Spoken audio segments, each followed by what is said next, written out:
नमस्कार साथियों, आपका स्वागत करता हूं अपने यूट्यूब चैनल मिशन सिलेक्शन में। आज हम लोग केंद्रीय विद्यालय के जीके जीएस पोर्शन में इतिहास को ले रहे हैं। तो सबसे पहले प्रश्न की तरफ हम लोग देखें। पहला प्रश्न आपका है, पूरा पाषाण काल को कितने भागों में विभाजित किया गया है? पूरा पाषाण काल को कितने भागों में विभाजित किया गया है? चलिए इसमें देखिए, पूरा पाषाण काल को प्रायः कितने भागों में? 3 भागों में बांटा गया है। 3 भागों में बांटा गया है और 3 भागों का नाम क्या है? 3 भागों का नाम क्या है? निम्न पुरा पाषाण काल, मध्य पुरा पाषाण काल और उच्च पुरा पाषाण काल है। कौन कौन सा है? निम्न, उसके बाद में क्या है? मध्य और क्या है? उच्च। तो पुरा पाषाण कौन सा है? निम्न पुरा पाषाण, और उसके बाद में दूसरा है मध्य और तीसरा है उच्च। तो इसको कितने भागों में बांटा गया? 3 भागों में बांटा गया है। अगला प्रश्न है,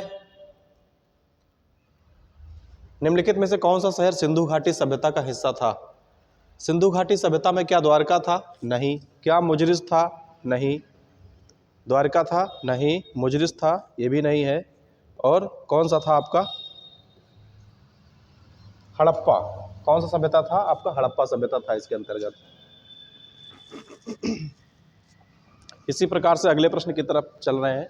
देखिए अगला प्रश्न है, निम्नलिखित में से कौन सा भारत का एक पूरा पाषाण स्थल नहीं है? पूरा पाषाण का स्थल नहीं है। कौन कौन से पूरा पाषाण काल के स्थल नहीं है? इसमें भीमबेटका है, कुरनूल गुफा भी है और हुसंगी गुफा भी है। बराबर की गुफा क्या है? यह पूरा पाषाण काल स्थल नहीं है। बराबर की गुफा का है? पूरा पाषाण काल के स्थल नहीं है। इसी प्रकार से निम्नलिखित में से कहाँ पहली बार सिंधु घाटी सभ्यता की खोज की गई? सिंधु घाटी सभ्यता की खोज कहाँ पर की गई थी? सबसे पहले सब लोग जानते हैं सिंधु घाटी सभ्यता की खोज हड़प्पा पे की गई थी। कहाँ पे? हड़प्पा। मौर्योत्तर काल में निम्नलिखित में से कौन सा साम्राज्य में शकों का उत्तराधिकारी बना? शक मौर्योत्तर काल के बाद में जो शक आए तो शकों का उत्तराधिकारी कौन बनता है? शुंग साम्राज्य बनता है? नहीं। शुंग जो है सीधे मौर्य काल के बाद में आ जाते हैं शुंग, तो ये तो नहीं है। सातवाहन साम्राज्य, ये भी नहीं। दक्षिण भारत का गुप्त बहुत देर में आता है। इनका बना क्या है? कुषाण साम्राज्य। कुषाण साम्राज्य मौर्य काल में निम्नलिखित में से शकों का उत्तराधिकारी बना है। एक बात और देखिए, शकों का जो सबसे प्रतापी राजा, सबसे मेन राजा हुए कनिष्क हुए, और कनिष्क की कितनी राजधानी थी? एक तो पेशावर में थी और दूसरी मथुरा में थी। हड़प्पा वासी किस प्रकार की प्राचीन लिपि का प्रयोग करते थे? हड़प्पा काल में किस प्रकार के प्राचीन लिपि का प्रयोग होता था? इसमें चित्रलिपि का प्रयोग होता था, सांकेतिक का नहीं, रेखीय का भी नहीं और प्रतीकात्मक का भी नहीं। हड़प्पा का प्राचीन शहर किस नदी के तट पर बसाया गया? हड़प्पा का प्राचीन नदी किस नदी के तट पर बसाया गया? तो यह रावी नदी के तट पर बसाया गया। कौन सी नदी? रावी नदी के तट पर बसाया गया। हड़प्पा स्थल वही है ना? हड़प्पा स्थल किस नदी के तट पर है? तो रावी नदी बता ही दिए। सिंधु घाटी सभ्यता जो है, सिंधु घाटी सभ्यता है, एक किस युग की सभ्यता थी? इसमें कौन सा युग का सभ्यता था? सिंधु घाटी सभ्यता के लोग क्या तांबा प्रयोग करते थे, कांसा प्रयोग करते थे या लोहा प्रयोग करते थे? बताइए, कौन सा प्रयोग करते थे ये लोग? ये लोग कांस्य प्रयोग करते थे। क्या? कांस्य का प्रयोग करते थे। किसका प्रयोग करते थे? कांस्य का। आगे है, निम्नलिखित में से किस पुरातात्विक स्थल में बंदरगाह पाए गए? तो आप लोग को पहले से पता है, लोथल में ही पाया गया था। कहाँ पर? लोथल। और लोथल कहाँ पर स्थित है? लोथल कहाँ पर स्थित है? यह गुजरात में स्थित है। यहीं पर बंदरगाह की सबसे पहले इतिहास में देखने को मिलता है। इसके बारे में जानकारी, बंदरगाह की जानकारी लोथल में ही में देखने को बता देते हैं भी। हड़प्पाई हरियाणा में स्थित है। तो धौलावीरा कहाँ पर स्थित है? धौलावीरा कहाँ पर स्थित है? धौलावीरा कहाँ पर स्थित है? ये राखी गढ़ी है। राखी गढ़ी में हरियाणा में स्थित है। आलमगीरपुर उत्तर प्रदेश में है। कालीबंगन कहाँ पर है? कालीबंगन कहाँ पर है? चलिए अगले प्रश्न की तरफ देखते हैं। पढ़ाओ। निम्नलिखित में से सिंधु सभ्यता स्थलों में महान स्नानागार कहाँ पर पाया गया? मोहनजोदड़ो में, धौलावीरा, हड़प्पा या फिर कालीबंगन में पाया गया? मोहनजोदड़ो कहाँ पर पाए गए? सिंधु सभ्यता स्थल में महानतम स्नानागार कहाँ देखने को मिलता है? मोहनजोदड़ो में देखने को मिलता है। कहाँ पर? मोहनजोदड़ो। मोहनजोदड़ो में ही देखने को मिलते हैं। निम्नलिखित में से पहला स्थान जहां था सिंधु घाटी सभ्यता की खोज हुई। अभी इससे पहले ही प्रश्न आया था, एक केबीएस टीजीटी में पूछा गया, कहां पर? मोहनजोदड़ो में ही। किस वेद में श्वेता श्वेत्रोपनिषद सन्निहित है? श्वेता श्वेत्रोपनिषद किसमें है?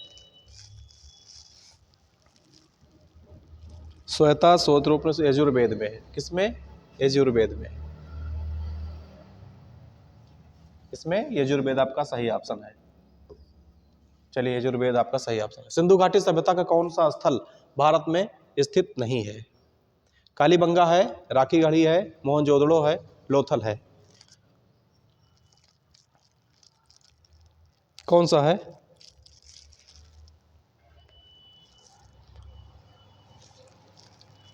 कालीबंगा कहां पर स्थित है?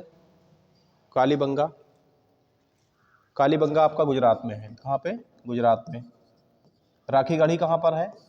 राखी गढ़ी कहां पर है? हरियाणा में है। राखी गढ़ी कहां पे है? हरियाणा में है। और लोथल कहां पर है? गुजरात में है। तो कौन सा स्थित नहीं है? आपका मोहनजोदड़ो स्थित नहीं है। अश्वमेध यज्ञ प्राचीन भारतीय राजाओं द्वारा अपनी शाही संप्रभुता साबित करने के लिए किसकी बलि दी जाती है? अश्वमेध यज्ञ प्राचीन भारतीय राजाओं द्वारा घोड़े की बलि दी जाती थी। किसमें? किसकी बलि दी जाती थी? घोड़े की। पुष्यमित्र शुंग ने भी इस प्रकार के अश्वमेध यज्ञ का आयोजन किया था। रामायण द्वारा लिखित एक महाकाव्य है। रामायण किसके द्वारा लिखा गया है? रामायण में 24,000 श्लोक हैं और ये किसके द्वारा? महर्षि वाल्मीकि के द्वारा लिखी गई है। किसके द्वारा? महर्षि वाल्मीकि के द्वारा लिखी गई है। भारतीय का नाम जो मोहनजोदड़ो की खोज के साथ जुड़ता है, राखलदास बनर्जी के साथ में जुड़ता है। राखलदास बनर्जी के साथ में जुड़ता है, जो आरडी बनर्जी इसमें लिखा हुआ है। आरडी बनर्जी लिखा हुआ है। भगवत गीता के किस पौराणिक ग्रंथ से संबंधित है? तो महाभारत के पौराणिक ग्रंथ से संबंधित है। इसमें श्री कृष्ण ने अर्जुन को उपदेश दिया है। या किससे संबंधित है? महाभारत से संबंधित है। बानावली हरियाणा के किस जिले में सिंधु घाटी सभ्यता से संबंधित स्थल है? यह स्थल फतेहाबाद में है। यह स्थल कहाँ पे है? यह स्थल फतेहाबाद में है। सिंधु घाटी सभ्यता का बंदरगाह कौन सा शहर है? सिंधु घाटी की सभ्यता में जो बंदरगाह हमको देखने को मिलता है वो लोथल गुजरात में ही देखने को मिलते हैं। कहाँ पर? लोथल गुजरात में ही देखने को मिलते हैं। आगे प्रश्न की बात करें तो गुप्त शासकों ने बड़ी संख्या में किसके सिक्के जारी किए, जिसे दीनार कहा जाता है? तो गुप्त शासकों ने सोने के सिक्के जारी किए। किसके सिक्के जारी किए? सोने के सिक्के जारी किए। सिंधु सभ्यता का सबसे प्राचीन बंदरगाह, बार बार प्रश्न पूछा जा रहा है। अभी आपको बताया गया कि लोथल है। कौन सा? लोथल। लोथल कहाँ पर है? गुजरात में स्थित है। मोहनजोदड़ो पाकिस्तान के सिंध प्रांत में पुरातत्व स्थल मोहनजोदड़ो का क्या अर्थ है? मोहनजोदड़ो का मतलब होता है मृतकों का टीला। मोहनजोदड़ो का क्या अर्थ है? मृतकों का टीला। मृतकों का टीला। तो इसमें देखिए, आतंकमय पुरुषों का स्तूप ये नहीं है, संतुष्ट पुरुषों का स्तूप यह नहीं है, महान पुरुषों का स्तूप यह भी नहीं है। यह क्या है? मृत पुरुषों का क्या है? स्तूप है। कौटिल्य के अर्थशास्त्र का एक महत्वपूर्ण पहलू क्या था? कौटिल्य के अर्थशास्त्र, चलिए इसमें देखें प्रश्न को। इसने केवल धार्मिक शिक्षाओं को बढ़ावा दिया? ऐसा नहीं है। कौटिल्य ने धार्मिक शिक्षाओं को बढ़ावा तो दिया ही है, लेकिन केवल यही नहीं सही है। इसने जासूसों के उपयोग को हतोत्साहित किया? नहीं। इनका मुख्य लक्ष्य क्या था? एक मजबूत जासूसी तंत्र का निर्माण करना था। इसमें से यही आपका सही है, ये ऑप्शन आपका सही है। इसमें शासकों को शासन से बचने का सुझाव दिया। इसमें शासकों को क्या? शासन से बचने का सुझाव दिया। निम्नलिखित में से हड़प्पा काल के किस स्थल में समुद्री व्यापार के साक्ष्य मिलते हैं? तो समुद्री व्यापार के साक्ष्य कहाँ पर मिलेंगे? जहाँ पर बंदरगाह होगा। और आपने इससे पहले कई बार कई प्रश्नों में देख लिया कि बंदरगाह कहाँ देखने को मिलता है? लोथल गुजरात में ही देखने को मिलते हैं। कहाँ देखने को मिलते हैं? लोथल गुजरात में ही देखने को मिलते हैं। तो ऑप्शन कौन सा आपका सही है? बी ऑप्शन सही है। निम्नलिखित में से कौन सा गौतम बुद्ध के समकालीन थे? तो गौतम बुद्ध के समय पे महावीर इसके समकालीन है। महावीर क्या है? इनके समकालीन हैं। कनिष्क तो बहुत बाद में आए, नागार्जुन कौटिल्य है नहीं। शंकराचार्य ने निम्नलिखित में से किस सिद्धांत का प्रतिपादन किया है? शंकराचार्य ने किस सिद्धांत का प्रतिपादन किया? शंकराचार्य के द्वारा किस सिद्धांत का प्रतिपादन किया जाता है? शंकराचार्य के द्वारा अद्वैत, किसका? अद्वैत का प्रतिपादन किया जाता है। शंकराचार्य के द्वारा अद्वैत का क्या किया जाता है? प्रतिपादन किया जाता है। अद्वैतवाद का प्रतिपादन शंकराचार्य के द्वारा किया जाता है। मोहम्मद पैगंबर का जन्म कहाँ हुआ था? मोहम्मद साहब पैगंबर का जन्म कहाँ हुआ था? इनका जन्म मक्का में हुआ था। कहाँ पे? मक्का। और मक्का से मदीना तक की यात्रा क्या कहलाती है? हिजरी संबत या हज कहलाती है। इनका जन्म कहाँ पर हुआ था? मक्का में हुआ था। अगला प्रश्न है, कौन सा वेद मुख्यतः लयबद्ध, जो आपको लयबद्ध के रूप में दिखाई देता है? साम का क्या अर्थ है? साम का अर्थ होता है गान। साम का क्या अर्थ होता है? गान। और गान में ही क्या होता है? लयबद्ध। तो ये कहाँ पर है? सामवेद में। छंद या मिलकर संगीतात्मक रचना के रूप में बनाया गया है सामवेद को। सामवेद में ही आपको लयबद्ध देखने को मिलता है। बुद्ध और महावीर निम्नलिखित में से किस जनपद से आते थे? यह प्रश्न जो है विवादास्पद है, क्योंकि इसमें देखिए महावीर का जन्म स्थान तो बज्जी में देखने को मिलता है, लेकिन गौतम बुद्ध का जन्म 16 महाजनपद में से नहीं आता है। गौतम बुद्ध का जन्म कहाँ पर हुआ था? लुम्बिनी में हुआ था, जो कपिलवस्तु के निकट है। मौर्य राजवंश का प्रथम शासक कौन है? आपको मौर्य शासनकाल तो हमने पढ़ाया। तो मौर्य वंश का प्रथम शासक चंद्रगुप्त मौर्य है, जो 322 ईसा पूर्व के लगभग इनको देखने को मिलता है। चंद्रगुप्त मौर्य के पुत्र कौन थे?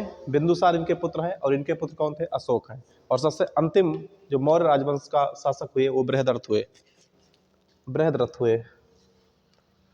बौद्ध परिषद की कुल कितनी संख्या है? कुल कितने बौद्ध परिषद अभी तक आयोजित हो पाए हैं? कुल 6 बौद्ध परिषद आयोजित किए गए या बौद्ध संगीति आयोजित किए गए, जिसमें 4 भारत में है, बाकी बर्मा में है। सीरियल गड़बड़ है। भगवत गीता में कितने छंद हैं? भगवत गीता में तो 18 अध्याय हैं और लगभग 700 छंद हैं। कितने? 700 छंद हैं और लगभग 700 छंद हैं और 18 अध्याय है इसमें। महाभारत से लिया गया है। बुद्ध का जन्म स्थान, गौतम बुद्ध का जन्म स्थान कहाँ पर है? गौतम बुद्ध का जन्म स्थान कहाँ पे है? लुम्बिनी में इनका जन्म स्थान है, कपिलवस्तु के नजदीक है। बोध गया में क्या है? कुशीनारा में इनको महापरिनिर्वाण की प्राप्ति हुई थी। और सारनाथ में इन्होंने अपना पहला उपदेश दिया। बिंबिसार और अजातशत्रु किसके संरक्षक थे? बिंबिसार और अजातशत्रु क्या यह वैष्णव थे? नहीं। क्या ये शैव थे? ये भी नहीं थे। क्या जैन धर्म से संबंधित थे? नहीं। ये किससे संबंधित थे? इनमें से कोई नहीं, क्योंकि इन्होंने बौद्ध धर्म को अपनाया था। ये संरक्षक किसके थे? बौद्ध धर्म के संरक्षक थे, जो ऑप्शन में नहीं है। त्रिपिटक शास्त्रों के सिद्धांत कैनन ऑफ स्क्रिप्चर किसके लिए है? ये बौद्धिस्टों के लिए है। त्रिपिटक किसके लिए है? बौद्ध के लिए है। और इनमें त्रिपिटक को 3 पिटारी भी कहा जाता है, जिसमें अभिधम पिटक, विनय पिटक और सुत्त पिटक है। भारतीय दर्शन के स्कूल हैं जिन्हें षड दर्शन के नाम से जाना जाता है। षड मतलब 6 होता है, तो यहाँ पर 6 ही ऑप्शन सही होगा। भारतीय दर्शन के स्कूल हैं जिन्हें षड दर्शन, षड का मतलब 6, तो विकल्प आपका पहला सही है। भारतीय पुरातत्वविदों ने हाल ही में एक बौद्ध स्थल से दुर्लभ आदमकद प्लास्टर की मूर्ति कहाँ से देखा है? तो ये तेलंगाना में देखने को मिला है। कहाँ पर? तेलंगाना में इस प्रकार की मूर्ति देखने को मिली है। भारत के सर्वाधिक प्रभावशाली दार्शनिक में से एक शंकर का जन्म हुआ। ये शंकराचार्य का जन्म कहाँ पर होता है? केरल में। ऑप्शन आपका फर्स्ट सही है। इसमें देखिए, सिंधु घाटी के बाद एक प्रमुख सभ्यता महाजनपद किस काल युग में स्थापित हुआ है? कौन सा है? सिंधु घाटी के बाद एक प्रमुख सभ्यता महाजनपद किस काल युग में स्थापित हुआ है? सिंधु घाटी सभ्यता के बाद प्रमुख, या नवपाषाण युग में है? नहीं, नवपाषाण युग में है? ये नहीं है। किसमें है? मध्य पाषाण में भी नहीं है, ताम्र में भी नहीं है, यह लौह युग में है। कहां पर है? लौह युग में है। कौन से राज्य को बौद्ध धर्म का उद्गम स्थल कहा जाता है? तो सबसे ज्यादा बौद्ध धर्म का उद्गम स्थल कहां पर है? बिहार में है। सब कुछ यहाँ कहाँ देखने को मिलता है? बिहार में ही। जितने बौद्ध संगीति हुए और बहुत कुछ जितना है बिहार में ही है। बामीयान बुद्ध की मूर्तियों को भारतीय कला के अनुसार किस कला में तराशा गया है? इसको गांधार शैली में तराशा गया है। कौन सी? गांधार शैली में तराशा गया है। विशिष्टाद्वैत नामक दर्शन शास्त्र की स्थापना किसके द्वारा की जाती है? रामानुजाचार्य के द्वारा, विठलाचार्य के द्वारा, शंकराचार्य के द्वारा, या रामानुजाचार्य के द्वारा ही। विशिष्ट द्वैत किसके द्वारा? रामानुजाचार्य के द्वारा। आणु व्रत का सिद्धांत किससे संबंधित है? आणु व्रत का सिद्धांत किससे संबंधित है? यह जैन धर्म से संबंधित है। आणु व्रत का सिद्धांत जैन धर्म से संबंधित है। इसमें 6 सिद्धांत हैं, जो कि पहले और दिए गए, और अंतिम जैन तीर्थंकर हुए महावीर स्वामी ने एक ब्रह्मचर्य को भी दिया है इसमें। कौन से बौद्ध स्थल में पत्थर से तराशने की शिल्प नहीं है? अजंता में, कार्ले में, नासिक में, या अर्जुन कोंडा में? अर्जुन कोंडा में, नागार्जुन कोंडा। सूची पहले को सूची दूसरे से मिलान करना है, नीचे दिए गए उत्तर का विकल्प चयन करना है। इसमें गौतम बुद्ध के जीवन की घटनाएं हैं और प्रतीक हैं। गौतम बुद्ध की घटनाएं और प्रतीक हैं। तो इनका गौतम बुद्ध का जन्म ये सांड से दिखाई देता है। इनको जो मृत्यु है वो स्तूप है। मृत्यु क्या है? स्तूप है। और ज्ञान की प्राप्ति कहाँ होती है? हाँ, तो इसमें ऑप्शन बी सही है। ए का तीसरा है, बी का पहला है। ज्ञान को बोधि वृक्ष के नीचे प्राप्त हुआ है, और सी का दूसरा। तो सी आपका है, सी का दूसरा। प्रथम उपदेश क्या है? चक्र है, और डी का 4 है। मृत्यु कहाँ है? स्तूप को दिखाया गया है। बुद्ध ने ज्ञान प्राप्ति किया कहाँ पर? बुद्ध को ज्ञान की प्राप्ति कहाँ हुई थी? बोधगया में। बुद्ध को ज्ञान की प्राप्ति कहाँ हुई है? बोधगया में, पावापुर में, कुशीनारा में। भगवान बुद्ध को ज्ञान की प्राप्ति कहाँ हुई? कहाँ हुई है?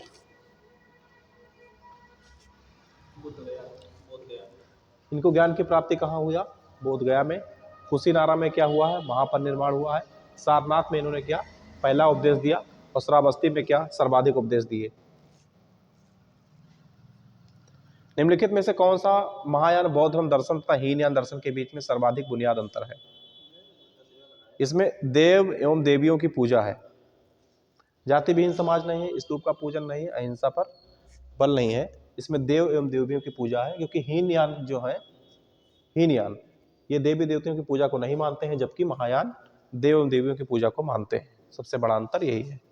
इन्हीं प्रश्नों के साथ आज इतना ही सीरीज था। फिर आगे मिलते हैं अगले वीडियो में।